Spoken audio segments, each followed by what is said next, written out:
In January 2007, the head of the most important phone company on Earth was watching a keynote.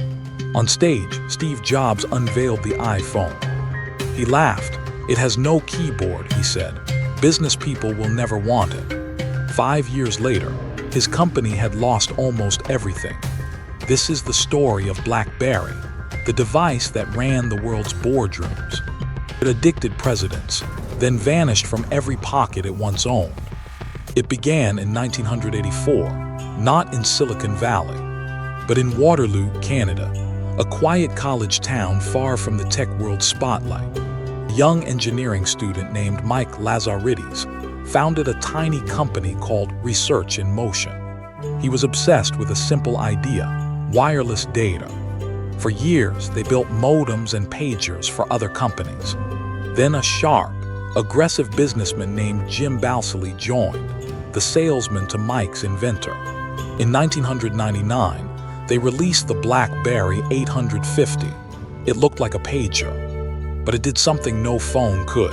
It put your email in your pocket. In an era when phones only made calls, a BlackBerry buzzed the instant a message arrived. For the business world, it was electric. And that keyboard, those tiny sculpted keys, became a religion. You could type a full reply, one-handed without looking. No rival phone could touch it. By the mid-2000s, BlackBerry wasn't a gadget. It was an addiction. People called it the CrackBerry. And in 2006, that became the word of the year. Wall Street ran on it. Washington ran on it. When Barack Obama reached the White House, security wanted to take his BlackBerry away. He refused to hand it over. At its peak, roughly half of all smartphones in North America were BlackBerries. The company was worth over $80 billion. Nothing could stop it.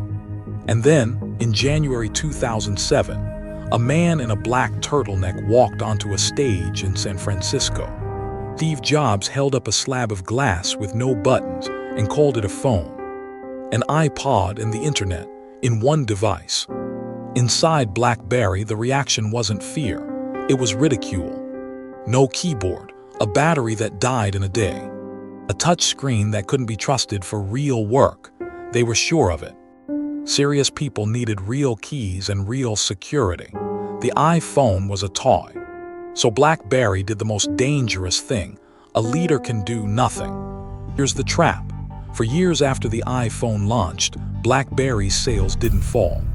They kept climbing, all the way to 2011. Corporate contracts and carrier deals kept the money flowing. Every quarter looked like a victory. The danger was invisible, hidden behind rising profits. Underneath, the ground was shifting. Consumers wanted apps, browsers, and touch. BlackBerry was winning the old game, while the world quietly changed the rules. Panic finally arrived in 2008. BlackBerry rushed out an answer to the iPhone. They called it the storm, a touchscreen slab with no keyboard at all. Keep the beloved click. They made the entire screen physically pressed down. It felt clumsy, it was buggy. Reviewers savaged it. Reports claimed nearly every storm sold was eventually returned. It was BlackBerry's first public humiliation, and it would not be the last. At the top, BlackBerry had two chief executives running it at once, the engineer and the salesman. And by now, they were pulling in different directions. In 2011, they bet the future on a tablet called the Playbook. It shipped without one thing: native email. The email company had forgotten email. It was a disaster. Nearly $500 million in unsold Playbooks were written off. The company that defined the smartphone had lost the thread. Then the fall came fast. In the United States, BlackBerry's share of smartphones collapsed, from around 50% to barely 1%. In 2013, they staked everything on a comeback phone, the BlackBerry Z10. The public had already moved on. The Z10 sat unsold in warehouses. The company wrote off nearly $1 billion of unsold phones in a single quarter, and it cut 4,500 jobs. The empire was over. BlackBerry didn't quite die. It stopped making phones and reinvented itself quietly. Now it's a security and software company you've probably never thought about. But the device that once ruled the world, today it's a museum piece. A relic in a drawer next to an old Nokia, from a time before glass screens won. BlackBerry wasn't beaten by a better keyboard. It was beaten by a better question. Apple didn't ask how to build a better phone. It asked what if the phone is a computer. BlackBerry answered a question the world had stopped asking. Nokia made the very same mistake at the very same time. Being the best at yesterday is the most dangerous place to be.